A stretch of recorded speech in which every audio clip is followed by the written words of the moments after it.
Salut, comment ça va? Aujourd'hui on se retrouve dans une nouvelle vidéo du mois de décembre et on va parler de la Kodak T-Max P3200. La pellicule T-Max P3200 c'est une pellicule un peu particulière parce que le P de P3200 veut dire push, même si elle est vendue avec son ISO nominatif à 3200 ISO, son vrai ISO tournerait plutôt autour de 800 et c'est une pellicule qui est prévue pour être push au développement et donc ici à 3200 ISO. La Kodak T-Max, c'est une pellicule qui est commercialisée par Kodak depuis les années 80 et la P3200 a été discontinuée en 2011 mais Kodak l'a remise sur le marché en 2018 et la version que moi j'ai, c'est pas une version de 2018, c'est une version de avant 2011 qui est périmée depuis 1989, je sais pas si on voit là, mais bref, tout ça pour dire que c'est une pellicule périmée. Je vais essayer de la shooter à 3200. Aux devs, je demanderai de la pousser d'au moins un stop. Elles ont été très bien conservées, elles viennent d'un laboratoire de physique, donc j'espère que ça devrait le faire.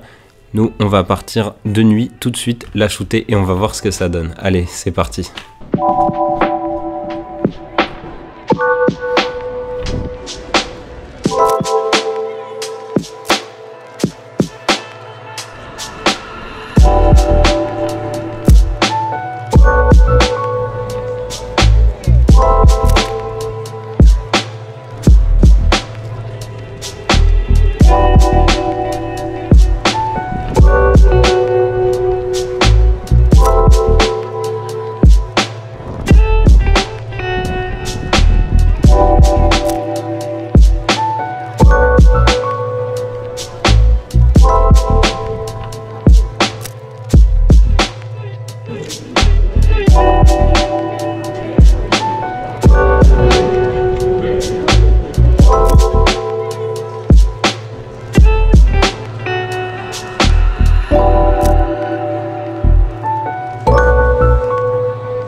Bon, on va pas se mentir, ces photos elles sont vraiment très sous-exposées et c'est pour une bonne raison, c'est parce que cette pellicule elle a été périmée depuis plus de 25 ans et j'avoue que j'ai fait la bêtise de vouloir la shooter à ISO 3200 quand même de nuit et j'ai demandé à Antoine Satchel sur Twitter qui a développé 3 de mes pellicules pour cette série, la HP5+, la P3200 et la Double Daily. Pour la P3200 je lui ai dit pousse-la peut-être d'un stop au développement même si elles ont été très bien conservées. Je suis pas sûr qu'on puisse la shooter à son ISO nominatif parce qu'elle a été périmée depuis un peu plus d'une vingtaine d'années. Et bah ça a pas manqué, ISO 6400 ça suffisait pas. Il m'a dit que peut-être à ISO 12800 on aurait pu avoir des photos un peu mieux exposées. Mais bon là c'est entièrement de ma faute, j'aurais dû la shooter à un ISO un peu plus bas, peut-être 1600 et demander à Antoine de la pousser à 6400. Mais bon c'est pas grave, c'est la vie et c'est ça le jeu de l'argentique aussi. Du coup je pourrais pas te dire la P3200 elle a un grain fin ou non parce que là les photos elles sont beaucoup trop sous-exposées pour voir ça. Et c'est pas grave, au moins je t'ai peut-être fait découvrir une pellicule et si c'est pas le cas je t'ai peut-être donné envie d'aller la shooter, on sait jamais. Et enfin si cette vidéo t'a plu, n'hésite pas à me le dire en commentaire,